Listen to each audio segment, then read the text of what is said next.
Mula Maynila, umuwi ng probinsya, kumusta na nga ba ang buhay namin dito? Resign sa dating trabaho bilang electrician, technician. Ang dati kong buhay sa Maynila, halos araw-araw ay nasa biyahe ako. Nakamotor papunta sa mga kliyente ng aking pinagtatrabahoang kumpanya. 10 taon ko yung naging trabaho at naging supervisor nga rin ako doon. Sabay nga rin ng trabaho ko ay may sideline din kami sa bukid na mga magulang ko nagagawa. At tuwing bakasyon ay umuwi ako. Hanggang sa dumating ang panahon na nag-resign na rin ako at dito na nga kami tumira sa probinsya. Pero bago pa man ako nag-resign ay meron na rin kaming inumpisahan sa bukid. Habang ako employed pa ay may panahon na nga no, na nakakabenta-benta na kami sa sideline namin sa bukid. Kasabay nga rin itong paggawa ko ng mga video. At dahil nga ito ay planado, bago kami umuwi, ay pinagawa na rin namin yung bahay namin dito. At pagka uwi namin, ay may sariling bahay na rin kami mismong matitirhan. Habang yung mga alaga namin ay medyo marami na, tuloy-tuloy namin itong in-expand. Ano pa din kami nagtayo ng marami pang mga housing para sa mga alaga namin. Karamihan nga rin halos na madalas na hinahanap ng mga alagang hayop dito sa bukid ay inalagaan namin. Katulad ng mga baboy, manok, pabo, kambing, baka at iba pang mga alagang hayop. Nakakatuwa dahil dito sa bukid tuwing umaga ay nag-iba ang mga gawain namin. Kung dati sobrang aga kong gumising, at maya-maya ay babiyahe na, tatakbo na naman sa EDSA, sa maraming kalye sa Maynila. Sa ngayon ay ang pagpapakain ng mga alaga ang aming inatupag umaga at hapon. Nakakatuwa dahil nasisilayan na namin yung pagdami ng mga alaga namin. At dahil nasa umpisa pa lamang din naman tayo ay more on free range yung style ng pag-aalaga namin ng hayop. Pag kumita na ay mas palalawakin at lakihan pa natin yung mga housing ng mga alaga natin. Magandang araw po. Ngayon ay manguha kami ng itlog para ilagay natin doon sa incubator, yung mga itlog ng mga native chicken natin. Yung mga manok namin kung saan-saan lamang din kasi ng itlog. At bago din yon ay magpapakain din muna tayo ng mga alaga. Ganda na rin ang garden ng kapitbahay namin.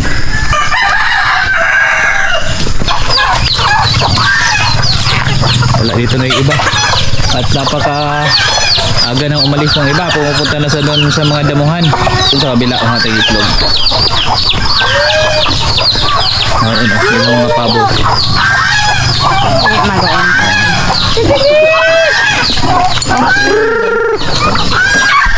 Mga kami itlog.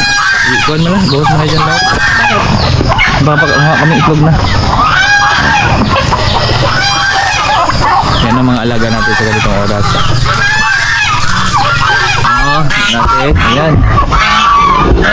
Ayan, may itlog dito. Pala to. Be, dito be. Ilalagay natin doon sa ating basket. Ayan o. Ayan ay turtle eggs. Meron akong nakita dito ng itlog nung nakaraan. Di ko alam kung bumalik sa pang itlog dito ulit. Ayan mga kambing natin. Ayun.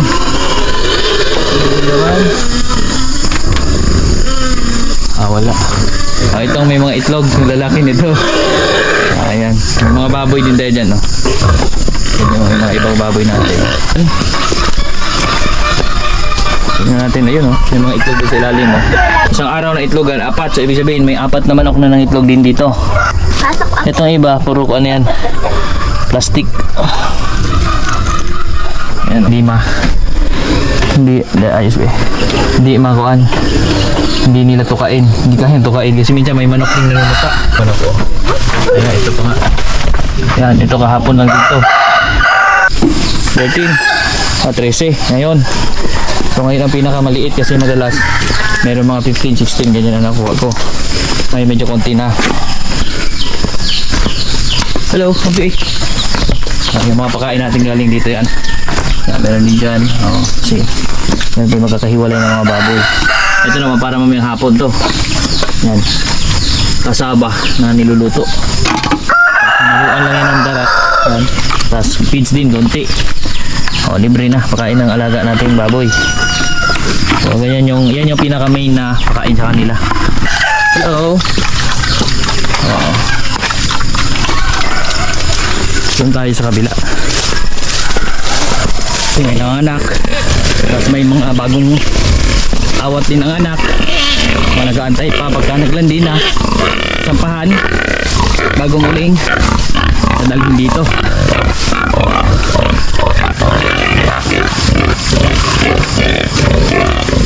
Yan natin tubig kasi malakas silang umigop ng sabaw.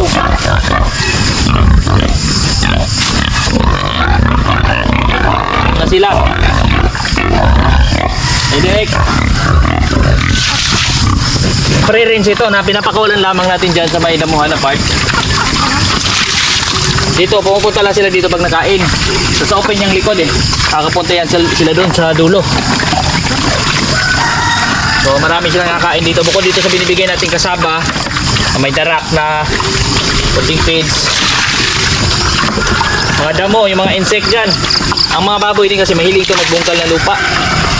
Kaya minsan nagabungkal din yan sila dyan. Ang maganda nito, pupuntahan lang namin ito sa umaga, hapon para pakainin. Kasi na-observe lang natin pag malapit ng mga anak, o minsan doon sa listahan natin kung nakaschedule na siya na malapit ng mga anak, nilalabas naman namin yan para mas ma-focus natin yung pagpapaanak sa kanila.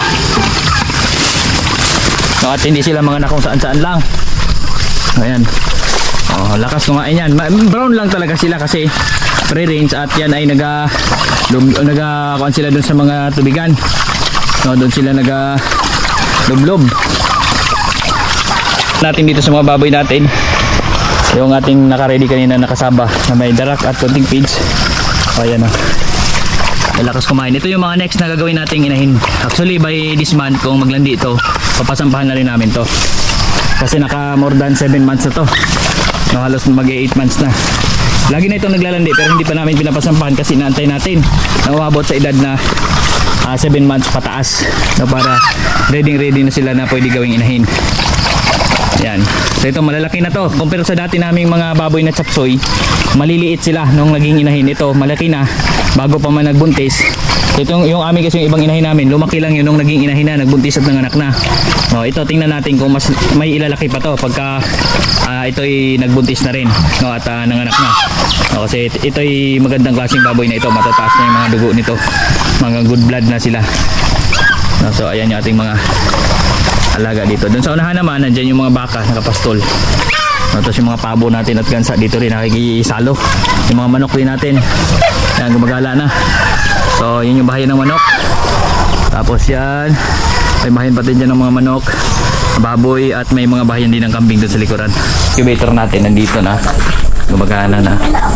Ayan, may manok din dyan, oh. Ayan, may mga laman na rin itong incubator natin. At meron na nga rin tayong mga nakuhang sisiyo nito. Pakita ko rin sa inyo yung mga nailipat na natin. So actually dito meron din tayong, ayan, oh, may mga sisiyo tayo dyan. Ito natin. Ayan. Marami ng mga may crack. Yan ay papisa na rin. Yan, ito naman yung pinakandaan namin. Yung road right. Putik lang.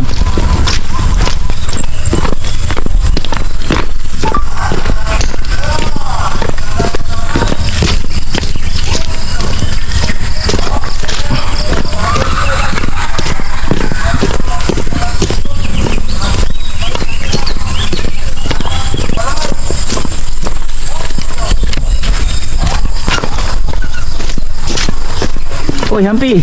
Anak ay diri sa Hampi. Okay, goods. Okay lahat. Oh. Wala namang namatay.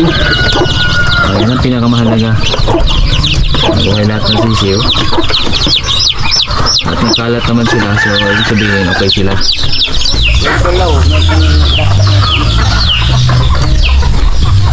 Okay, ito na yung pakain sa manok. May mais. Mais pa lang.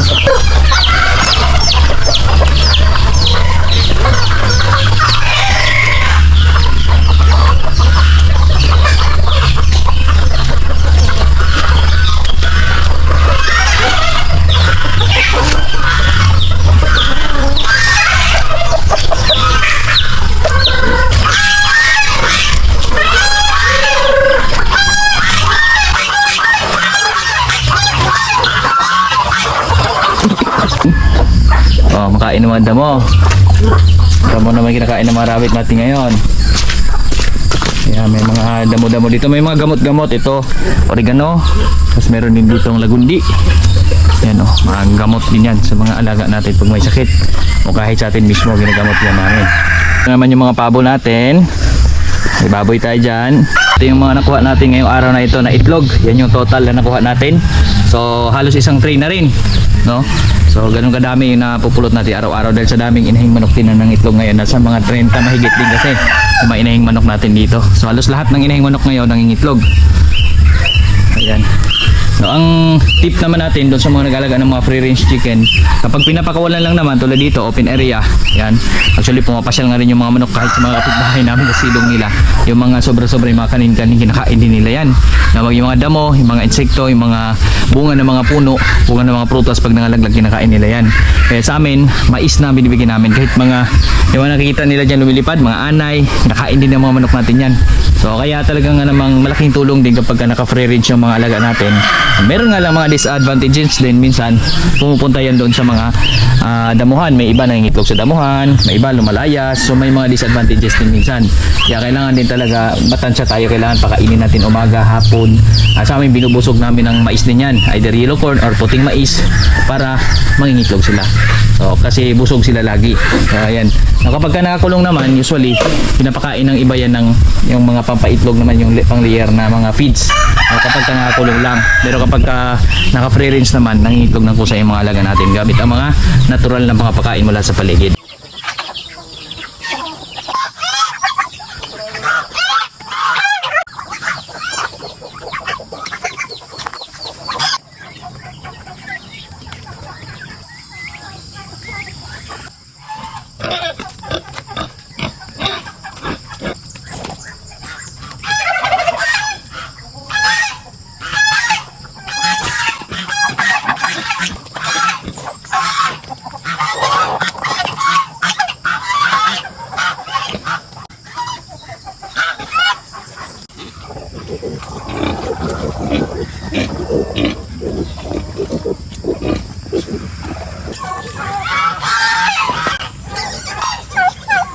Alim ng niyugan, ginawa nating free range area ng mga alaga. Ayan, halo-halo yung mga alaga natin dito. May mga biik, may mga baboy tayong inahin nandyan. Yung mga nanganganak, nilalagyan ng trapal, no? Pero ito galing sa free range area. Naka-free range natin yung mga inahin natin. Pero kapag manganak na, nilalagayan na ng trapal, hinihiwalay na sila.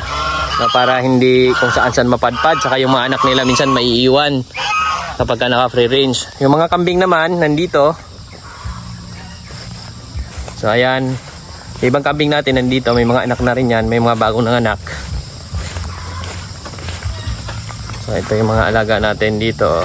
Oh, sa ilalim ng niyugan, meron tayong ibang produkto pa yung mga alaga natin. No, doon sa kabila, nandun yun. Maraming housing naman yan ng mga manok. Mga simple-simple. May bago rin kaming ginawa dyan.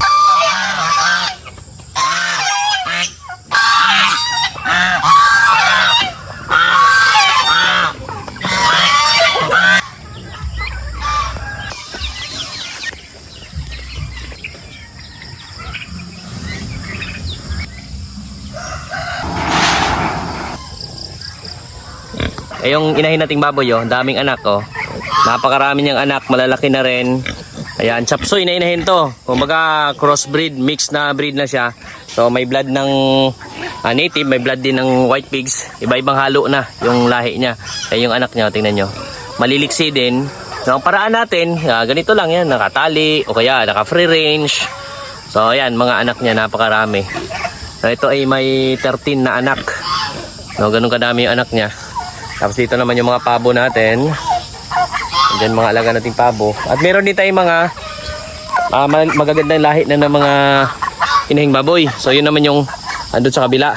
Medyo maputik lang ngayon dito sa atin dahil ngayon nitong sunod-sunod na ulan. No, yan yung mga pabo. Tapos mayroon tayong mga sisiw din doon. At meron kaming bagong housing dyan ng manok na ginawa ni Papa. Ayun, ongoing si Papa na gumagawa niyan. Ayan yung mga update natin dito sa bukid. At doon naman sa unahan, punta tayo dun sa may kambingan. Ayan, may magandang breed din tayong inahing baboy dito. Ito yung mula biik pa lamang. Nabili natin to. Magandang breed to, mabilis lumaki. Mula biik pa lamang ay nakatali. No? So, ayan yung kinalakihan nila. Nung nilagay ko nga doon sa, may kulungan din naman tayo ng baboy. Ayun, nilagay ko yan doon. Aba, mukha silang nagkakasakit doon. Nung tinitingnan ko, kaya sabi ko ilabas ko na lang ulit to. Ayan malalaki na nitong baboy na to. Malalaki yan. At buntis na rin yan. Unang buntis nila. No, galing dumalaga. Ganyan nakalalaki Siguro may 150 kilos tong ganito kalaki. Sobrang laki kasi. Kung i-compare mo doon sa dati naming mga baboy, yung chapsoy namin, no, maliliit. Yun yung isa. Malalaki ng baboy to. So, yun yung paraan natin. Ganito lang, pinapalaki natin ganito. So far naman, okay naman sila. Nabuhay naman sila dyan. At gusto nila yung buhay nila dyan. Kasi, nakakuan sila. Kaya nila magbungkal ng lupa, nagagawa nila. So, yan yung ginawa natin sa ilalim ng niyugan. Wala mang ibang produkto dito, niyog. So, ilalim ng niyugan ay may baka din dyan. So, pinaglalagyan natin ng mga alagang hayop. Ito pa, isa natin inahing baboy.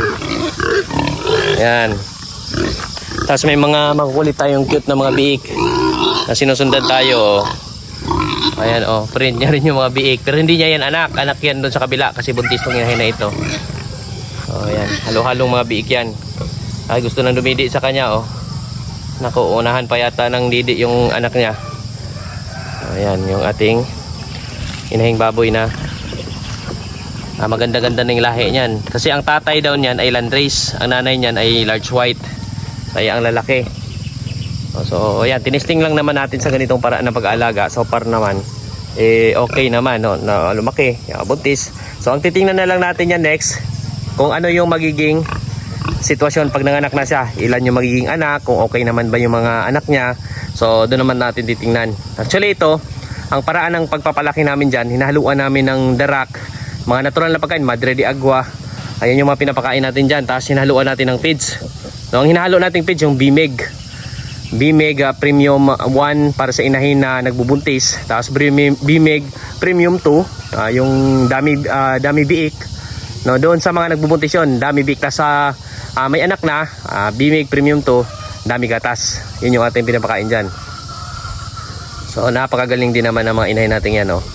Matibay, hindi nagkakasakit. Noong dating ang tumama dito yung sakit, meron kaming nasa 6 na inahin na nawala, namatay. Pero itong mga hybrid natin to, buhay na buhay. So, nilayo lang natin doon sa may mga sakit kasi dati ang tumama, tinamaan yung malapit sa bahay namin. So ito sila, pinagtatali ko dito.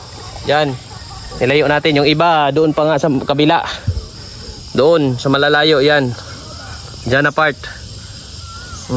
Diyan, malayo na yan. So far naman, nabuhay. Marami tayong natira. So ngayon meron tayong inahin na 5, 6, 7. 7 inahin ang natira sa atin ngayon. Dito tayo dito. Kumusta yung mga sisiw natin? Ito yung galing sa incubator dati. So malalaki na At ginawan namin siya ng sariling bahay. Ayan yung kanilang bagong bahay yan. Dito sa loob, pakita ko sa inyo. Yan yung itsura ng bahay nila. Laki Tapos yan, ito yung mga sampaya. Dito sila sumasampa paggabi. Pag ganyan lang. Simple lang yung batahanan nila. So ayan, sapat na yung ganyan kadami dito sa loob. Kahit na magdagdag pa tayo, tingin ko kasya pa kasi medyo malaki-laki din tong bahayan ng mga sisiw natin. Yan, tapos dun sa kabila naman, nandun yung mga pabo, manok. Ayan, yung ibang mga breeders natin nandyan. Tapos yung iba, nandun, nakakawala na, pinapakawalan kasi yan. So kung saan-saan na lang napupunta na yan ngayon. Yan. Actually, ang dami nating bahayan dito. Para sa mga bagong sisiw naman, meron pa rin tayong paglalagyan. Ito isang to. Pag may mga bagong sisiw tayo. Ito yung halo-halo nating gansa. Gansa, pabo, manok. Yung iba nasa labas. Marami yan nasa labas. Actually, marami to. Mangilan-ngilan lang itong naiwan dito. Ito kasi ang malakas mga agaw. Pag nagpapakain ng baboy, ito nangaagaw tong gansa saka yung pabo. Malakas yung mga agaw. Ito naman sa unahan, sa labas, nandun yung baka. Tapos yung mga kambing naman natin, nandun din sa kabila. Tsaka may mga baboy din tayo dyan, na may mga biik. So, yan yung update natin dito. So, yung itlogan natin ng pabo dati, napapasukan na ng tubig, kaya wala na ng itlog dyan. So, ayan. Ito, simpleng housing lang to. Ang ginamit namin dito, yung pinakamanipis lang na yero. Kasi yung mga nauna namin ginagamit dun sa naunang mga housing, tulad dun sa unang bahay ng manok, bahay ng kambing dun, tsaka bahay ng baboy. Mga maninipis lang na yero, kahit pa paano matibay naman. Hindi naman nasisira. So kaya itong yero na manipis na yung binibili natin. At mura-mura naman. Ayan yung yerong gamit natin, So, tapos yung nagiging kuan niya, wall, ay yari sa kawayan. Ayan, nakakales naman tayo sa gastos kasi may mga kawayan na dito. Tapos ang gumawa nito, ang karpintero nito, papa. Yung tatay ko lang din. Kaya ang pinakabinili namin dito, yero, tapos yung pako. So ang lawak siguro nito nasa yung etong lapad niya dito sa mga 2.5 metro. Tansya lang kasing ginawa ni Papa Rindoy. Tapos ito naman, 1, 2, mga 4 to 5 meters yung haba niya pag ganun. So ayan, may simpleng tahanan na ang ating mga alaga. Yung mga pabo, mga manok natin na pinapalaki. Ito yung mga galing sa incubator. Yung iba nandun sa kabila. At doon may kulungan ng baboy din dyan. Ayan yung mga simpleng alaga natin dito. Ito yung mga next generation na alaga natin. Kasi yun yung mga nauna. Yun yung mga breeders. Yun yung mga nangingitlog. Nilagay sa incubator. Tapos ito na yung iba. May iba pa, nandun pa, mga sisiw pa sa kabila. So madadagdagan pa yung ilalagay natin dito. Tapos dito naman banda, nandito yung mga baka.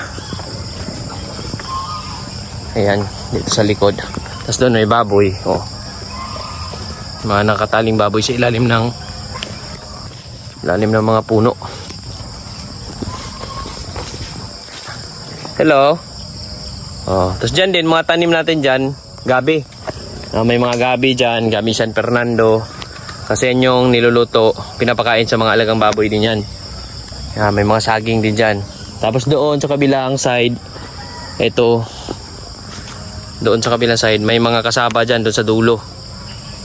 Mga kasaba. Tapos doon sa bandang baba nito, mga kangkong naman. Kasi may ibang parte pa itong lupang to. Mga kangkong naman yung tinatanim namin doon. Pandagdag pakain sa baboy. May mga saging din, Madre de Agua, may pear grass, nandun. Yung mga tinatanim natin. Mas dito sa pinaglagay natin ng mga sisiw, may mga kusang tumutubo dito na mga aratiles. Ayan. So maganda dyan sa aratiles, yung mga bunga niyan, pag nangalaglag yan, kinakain din ng mga manok yan. No, paborito din actually ng ibon to. Ayan o. Ayan, mga bungang yan. Masustansya yan sa mga alaga natin. No, dagdag din sa mga kinakain nila yan. Kaya nagtanim din kami nito. Pag may nakita kami seedling, tinatanim din kaya doon sa kabilang manukan. Ando no, punong-puno ng aratiles dyan. Maganda rin yan sa mga alaga natin. Lilim na rin yan sa ilalim. Pagka mainit masyado, dyan sila sumisilong. Tapos meron tayong Madre de Cacao dyan. Oh. May mga niyog-niyog din dyan. So puno rin ng mga halaman to na palibutan. Dito naman kay Mito. Naging silungan ng mga alaga natin yan. So ayan yung update muna natin dito sa bukid. Muli po, maraming salamat po.